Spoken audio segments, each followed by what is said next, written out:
G'day guys, I'm going to be doing a film review today. This is a South Korean film made in 1999, directed by Ji-Woon, who also directed A Tale of Two Sisters and A Bittersweet Life. And this film is The Quiet Family. And as you can see on the front there, the guy with the meat cleaver, that is the same guy who played the main character out of Oldboy. So this was before Oldboy, but this is the second film I've seen with him in it. And I really liked his character in Oldboy, so I was really interested to see him in another role. And this is a very different role, but he was equally as good. So anyway, this film is about a family on the cover there. They are a very weird family, and they decide to leave their lifestyle behind in the city and go to the countryside. And they get this hotel, which is a family-run business, and they decide to just live in this hotel and live off the money that they create from these customers. So it's in the middle of nowhere, it's up in the hills, and very, very remote. And they're not getting any customers. And they're very, very frustrated. And for about the first 15 minutes, it's really just an introduction to this family. Now, this family aren't evil, but they're very, very creepy. They're very odd. And not the type of family that you would want to have dinner with, but at the same time, they're not a sinister sort of family. So they're all frustrated. They're bickering between one another. And then they finally do get a customer, which is really funny because it's a lonely sort of stranger. And they're all so shocked that he's come. And they're so shocked that they've finally got a customer. They're all following him around like a bad smell inside the hotel. And not just one of them, the whole family are just flocking around him and following him everywhere he goes. And it's really funny but really creepy at the same time. And then when he's signing his name in the book, they're all peering over his shoulder, and then they pretend they're not looking when he looks back. And yeah, just really, really creepy but funny at the same time. And so the night passes, and in the morning they realise that this customer has killed himself. He must have been a depressive, and they don't know what to do because if they report this to the police, they're going to get bad publicity.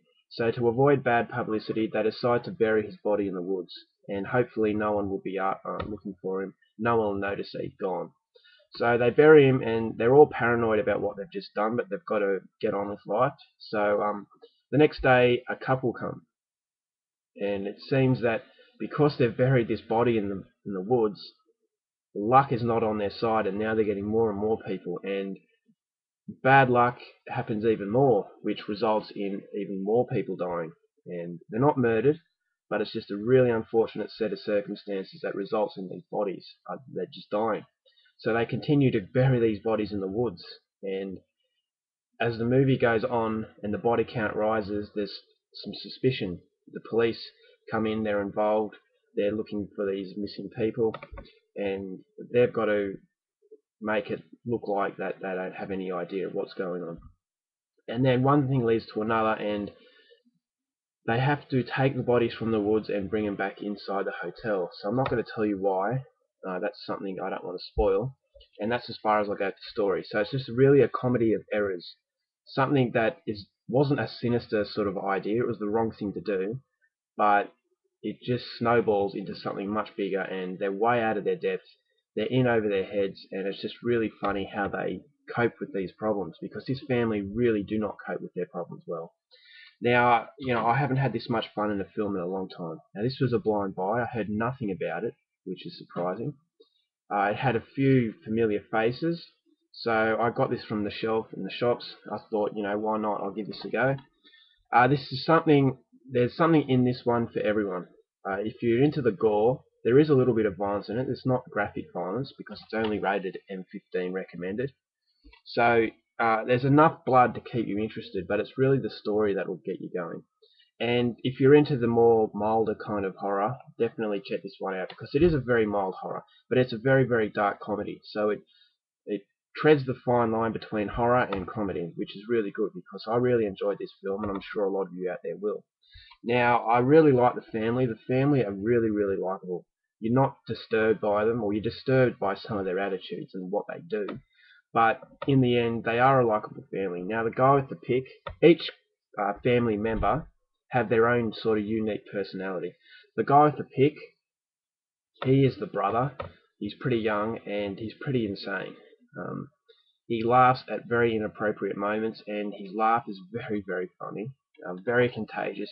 You'll like him pretty quickly.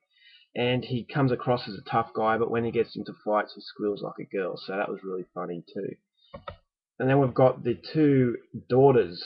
One of them is depressed all the time. She's crying and she's singing lonely songs, which was fairly sort of amusing in a twisted way.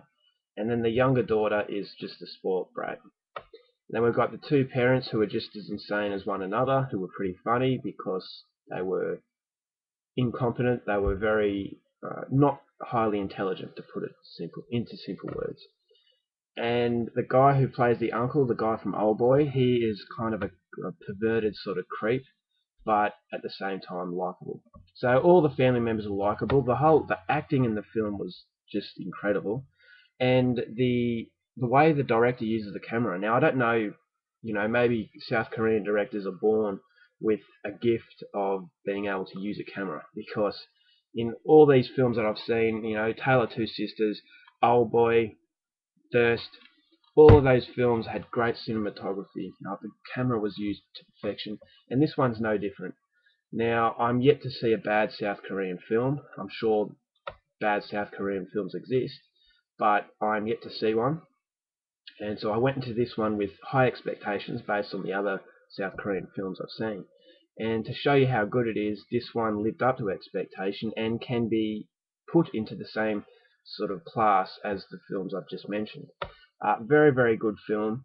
Not a lot has been heard of it, so I do recommend you go out and see it. Now, there's a pretty funny soundtrack as well. So everything in this film, while it doesn't get too silly in its comedy, and it doesn't get too serious in its horror elements. So it is a very sort of feel-good film. Even though it's a disturbing sort of black comedy, dark humor, you'll still, at the end of it, you'll come away feeling good. Now, you're probably going to be saying to yourself, well, I shouldn't be feeling good because I shouldn't be laughing at some of the things that happen in this. But it's the way it's made. It's very light-hearted, and you're not going to be depressed when you finish it. So people who like all types of horror will get something out of this one, because I enjoyed it very much. It's one of the best sort of black comedies I've seen in a very long time, and one of the most surprising films I've seen in a very, very long time, because of the fact that I heard nothing about it, which is a shame, because this one is certainly worth seeing. So I highly recommend it. That's The Quiet Family, directed by Ji-Woon Kim. South Korea have made some fantastic movies lately, and this one is no different, although this one was made in 1998, so it's not really a recent film, but it is a very good one. So yeah, I recommend it. Alright guys, that's my review. I hope you enjoyed it. I will be back soon as these Amazon orders come. They haven't come yet, so patience. But yeah, until next time, see you later.